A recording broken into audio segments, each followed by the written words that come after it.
এই যে ওরে বাবা রে, এই দেখেন এই ক্যামেরায় দেখা যাচ্ছে কিনা, এই যে মামা কিছু টাকা দাও, তারপরে সূর্যমুখী ফুল দেখে আমরা কালীঘাটের পরে আমরা গুদিঘাটায় এসেছি।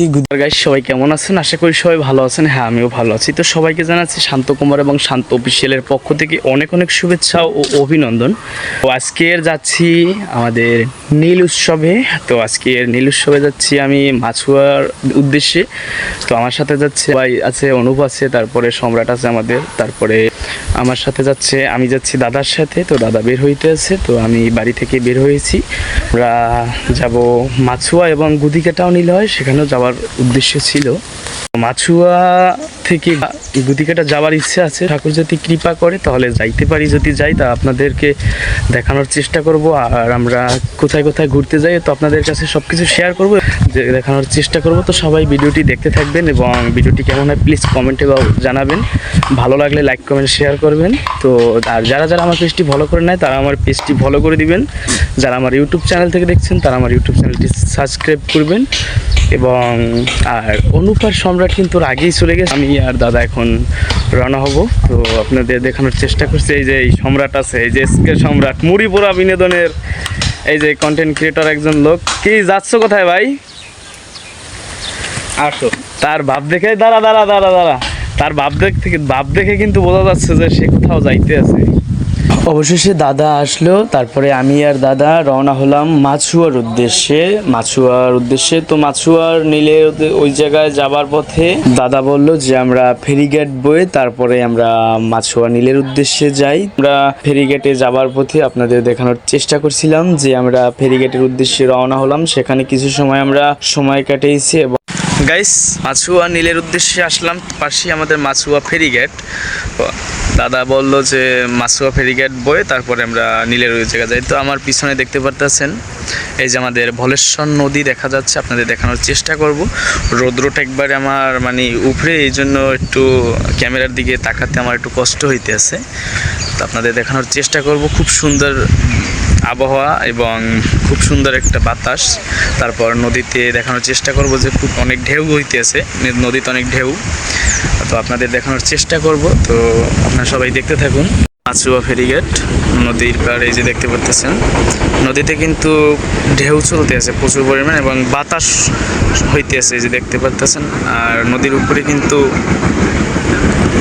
আপনাদের দেখানোর চেষ্টা করব, এই জন্য ওই উপর থেকে আমি ধীরে ধীরে আস্তে আস্তে নিচে আসলাম। এই যে দেখুন যে কি পরিমাণ আমাদের ভলেশ্বর নদীতে এই যে ঢেউ চলতেছে। এই যে ওরে বাবারে, এই দেখেন এই রে কায়দা তো ভালো না। হে আমার লাগে সব মানুষই বেইমানি করে, অবশেষে আমাকে নদীটা এটাও আমার সাথে বেইমানিটা করা শুরু করলো। পাশে একটু দাঁড়াইলাম, দাঁড়ানোর ফাঁকে সে আবার আমার একটু জল মারলো। যাক ভালোই ব্যাপারটা। এই যে দেখেন খুব সুন্দর লাগে। এই যে আমাদের ভলেশ্বর নদী, এখানে আমাদের মিনি কুয়াকাটা বলা যায়। এবার এই যে নোর বারবিকিউ পয়েন্ট, ওই যে আমাদের ফেরিঘাট।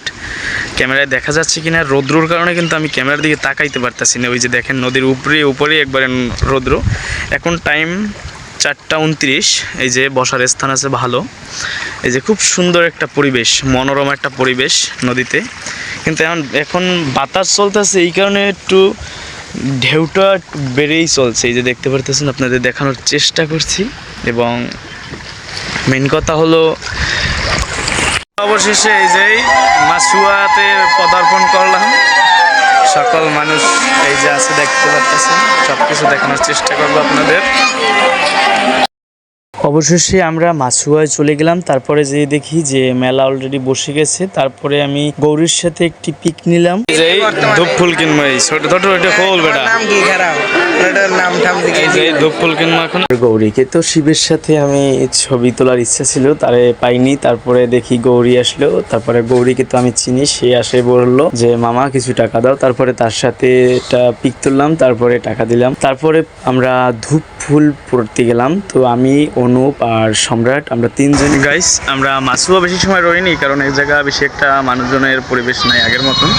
তো আমরা এখন চলে যাব কালীঘাটের উদ্দেশ্যে। তো আপনাদের সম্পূর্ণ দেখানোর চেষ্টা করব, সবাই সাথে থাকুন। টুয়া যাওয়ার পথে এক জায়গায় একটু দাঁড়াইলাম, যে সুন্দর ফুলের দৃশ্য এই যে দেখতে পারতেছেন আপনারা, সূর্যমুখী ফুল, এই যে খুব সুন্দর লাগে দেখতে। তো সূর্যমুখী ফুল দেখে আমরা একটু দাঁড়াইলাম ভিডিও করার জন্য। এই যে দেখতে পারতেছেন, আপনাদের দেখানোর চেষ্টা করতেছি।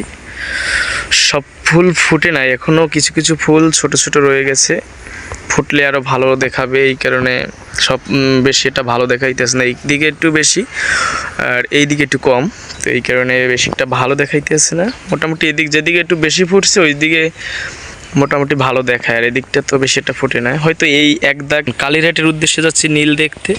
অতঃপরে আমরা কালীরহাট চলে আসি। কালীরহাটের পর এসে দেখি আমরা এখানে অনেক মানুষই আছে, যেহেতু এই নীলটা হয় কিন্তু মঠবাড়িয়া এবং মাছুয়ার মাঝ বরাবরে, তাই মঠবাড়িয়া থেকে অনেক মানুষ আসে এবং মাছুয়ারও অনেক মানুষ আছে। আর এবং মাছুয়া যে নীল হয় সেখানেও মাছুয়ার কিছু লোকজন আসে। এবং তারপরে আমরা কালীরহাটে আসি। কালীরহাটে এসে দেখি যে এখানে অনেক মানুষই আছে। পরে এখানে আমরা কিছু সময় থেকে তারপরে এখান থেকে আমরা আবার উদ্দেশ্যে রওনা হবো গুদিঘাটের উদ্দেশ্যে। তো তারপরে আমরা নীলের ভিতরে যে দেখি যে শিব আর গৌরী, তো ভালো করে তাদেরকে দেখতে পারি না এবং তারা ছিল মানুষের ভিতরে। এখান থেকে কিছু সময় থেকে আমি আর দাদা চলে গেছি আমাদের গুদিঘাটার উদ্দেশ্যে। তো আপনাদের দেখানোর চেষ্টা করছিলাম, সবাই ভিডিওটি দেখতে থাকবে। আমরা এখন কালীরহাটের উদ্দেশ্যে, কালীরহাট থেকে আমরা এখন গুদিঘাটের উদ্দেশ্যে রওনা হচ্ছি।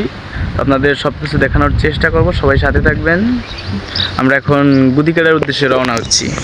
এরপরে আমরা গুদিঘাটায় এসেছি। গুদিঘাটায় এসে দেখি আমরা প্রায় তখন 6টা বাজে, তখন কিছু কিছু মানুষ ছিল, তারপরও কম মানুষ ছিল না। তো সবচেয়ে বেশি গুদিঘাটা মানুষ বেশি হয়েছিল। আমরা যখন গেছি তখন প্রায় বেল শেষ দিকে, বিকেল গড়িয়ে সন্ধ্যা হয়েছে। তখন দেখি এখানে এসে অনেক মানুষ আছে। তারপরে আমরা সেখানে কিছু সময় থাকার পরে কিছুক্ষণ পরে আসতে সবাই দোকানপাট অফ করছে। তারপরে আমরা অবশেষে বাড়িতে চলে গেছি। তো ভিডিওটি এই পর্যন্ত, ভিডিওটি বেশি বড় করলাম না। তো দেখা হচ্ছে পরবর্তী কোনো ভিডিওতে এবং ব্লগে। সবাইকে ধন্যবাদ।